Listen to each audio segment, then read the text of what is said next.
to Mrs. Peach Thrifty Living. I'm so happy you're here today. Today is a glimpse of my life. It is episode 26. Before I get started, I want to show you what I did. This is very heavy. I took part of my plant that I had from when my husband passed away, and it was getting so big, and so I took part of it and put it in this, and this was something we had put outside. You can see that's 2 pots. It's very heavy. I have it sitting in my house right now. We'll see it or where I'm going to put it. I hope you will go back and watch the other episodes if you haven't watched them. They're in a playlist. They're listed. All of them's numbered, so you can find them easy. And you can go from week 1 on up if you choose to. As I told you last time in the video, Richard had gotten a knee replacement. He had been warned that it possibly could put him over into needing dialysis. His kidneys were already bad. And it did. And so that he was in there in the hospital for his knee replacement. That's enough. But then they had to put him on dialysis. So they started him right in the hospital with dialysis. I had to stop a minute. The garbage man was right out front and it was pretty loud. So I can't quite remember whether they had already set Richard up for a shunt in near his wrist to hook him up to dialysis. It was either before or after that, and I'm not sure which. I think it might have been after, but somehow they was able to get him, and that way you don't have to go into another way. I mean, you're going into the veins anyway, but it was easier. And somewhere during that time, he had gotten on Social Security because he wasn't able to work anymore. So that was good that we didn't have to worry quite so much about our income. We was able to make it. I'm going to back up right here to tell you about the home I live in now. This home, my mom and dad built it in the 1970s. They had earlier, a few years before that, had gotten a chance to buy the corner lot, which was along, it faces their street, but it goes back to the other street. So it's, like I say, a corner lot. And my brother ended up moving to the corner lot, brought his, I think, double wide. I don't know that it was a modular, but home there. And there was also a small little house there that they had been renting out. So that's where my brother lived. And then my mom and dad had built this house and thought, maybe someday when they got too old to maintain a bigger piece of property, they might live in this one. Well, they ended up renting it out. And I've told you the story about them renting it to somebody, and eventually that happened. It so happened, with God's help, I'm sure, that it came available and I was able to move in once I got back here. I was living here, and then when Richard and I got married, Daddy increased our rent just a little bit. Now, you know, my mom and dad were of the old school. They didn't just give you everything.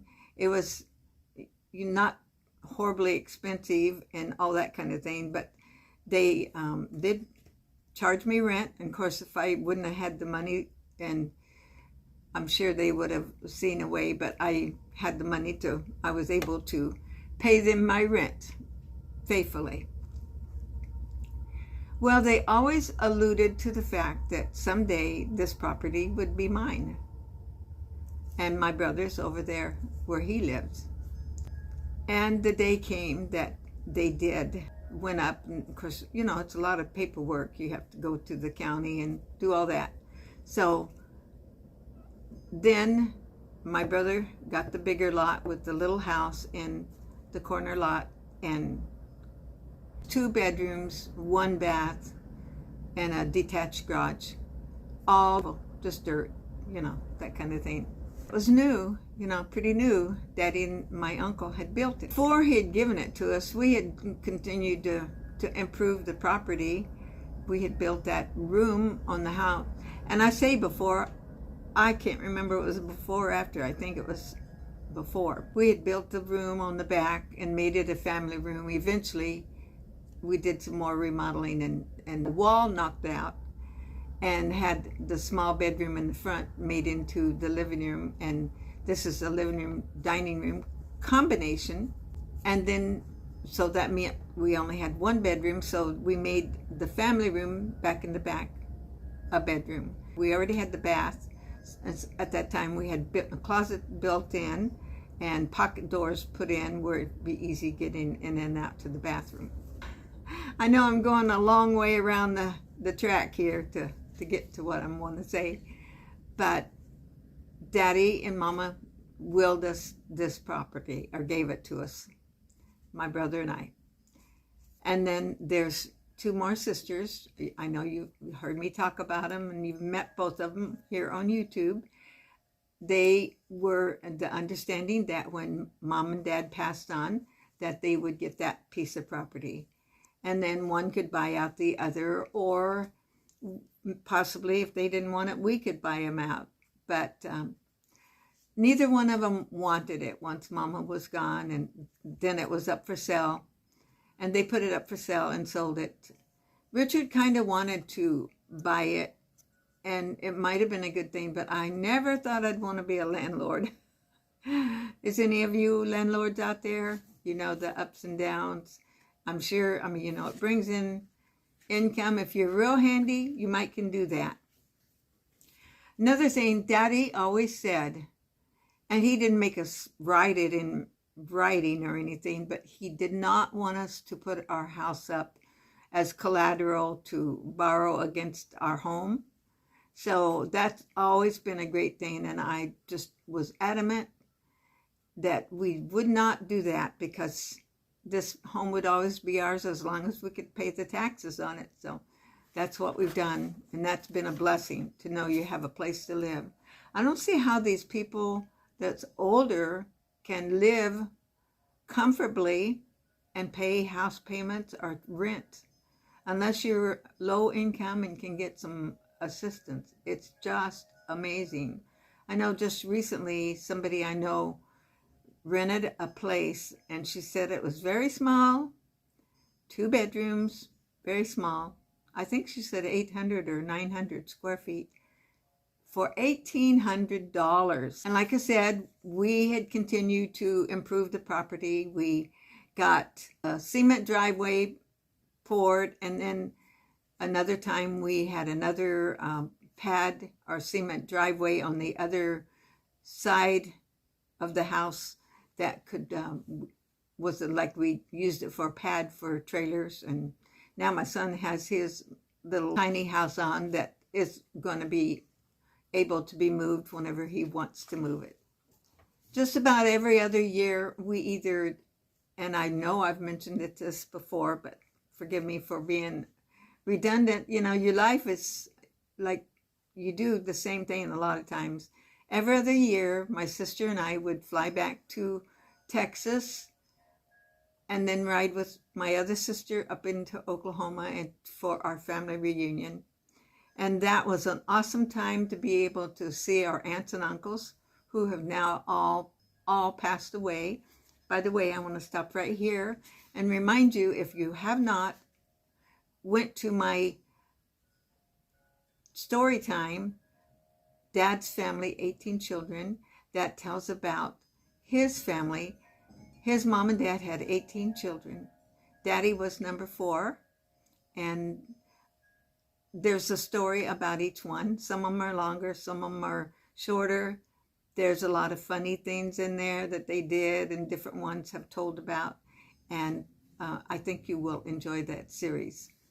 Now, occasionally, Richard would go whenever he felt good and was able to go. He was a custodian at a school, and in the summer at that time they stripped the floors, waxed them, and I don't know how they do it now, but that's the way they did. And he just took pride in doing the best job he could for his job.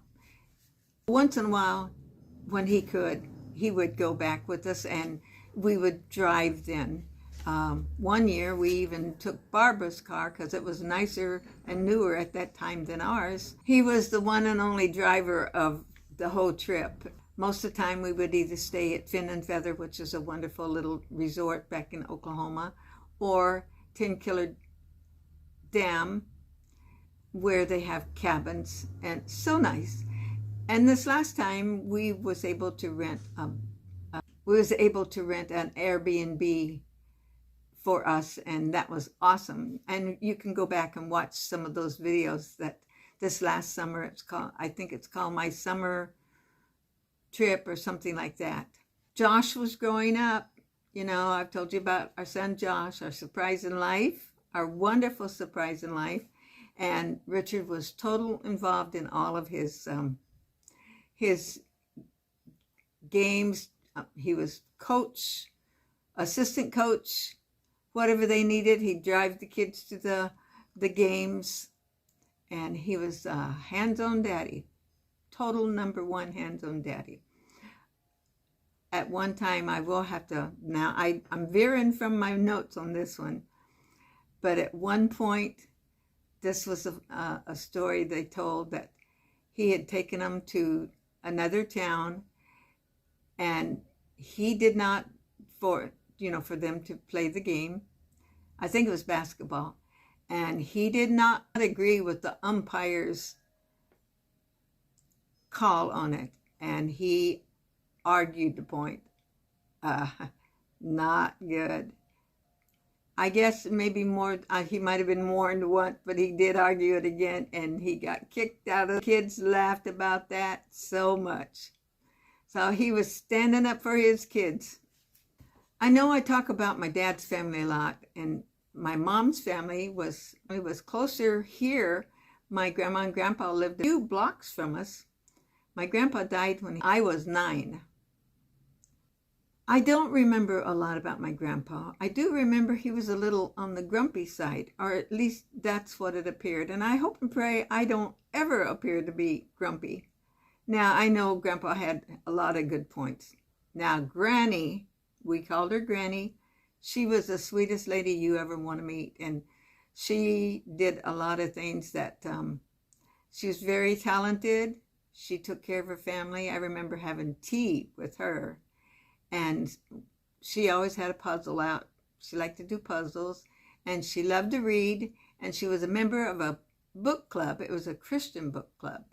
And I think I might have a book or two either my granny had or my mama got at that time. So that was a long time ago. Granny never drove. And so on Sunday afternoon, after my grandpa had passed away, Aunt would bring her to church, and then she would come home with us after church and spend the afternoon with us, and then go to church with us on Sunday night, and then we would take her home. And we had a lot of wonderful visits with my granny then. By the way, my mom had 2 sisters, and she had a brother that was a half-brother, but, we didn't think of him as an uncle, half-brother. He's our uncle, and he's Mama's brother. The reason, I guess, is my granny married my grandpa. My uncle was older, like, I don't know, 8, 9, 10, somewhere in younger, lived more with his grandma at that time. But we're just all cousins and love each other. On that side of the family, I only have 9 cousins, where the other side, it's 50-something. I still work part-time at Christian school where Josh went to school. And I also busy doing American Greetings, and I enjoyed that. I had different stores, and I know I've told you. One last little story. Several years before we got married, Richard always liked to go fishing, and he did some. He didn't do a lot after we got married, just once in a while. I never, I wasn't raised going fishing or camping or anything like that. We did begin camping. I've mentioned that several times on here, that we would camp. We had a tent trailer, we had a camper, we had a motorhome, all used, of course. We lived close to a two rivers coming into each other. And there's a lot of good fishing around here, not too far. You don't have to drive a long way to go fishing. And the salmon run not too terribly far from here. And my husband decided he wanted a boat. Well, I did not encourage him on getting a boat. I know I should have.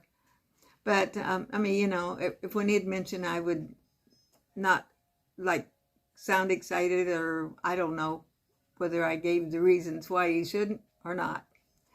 But somewhere along the line, I got to thinking, I need to encourage him to get that boat.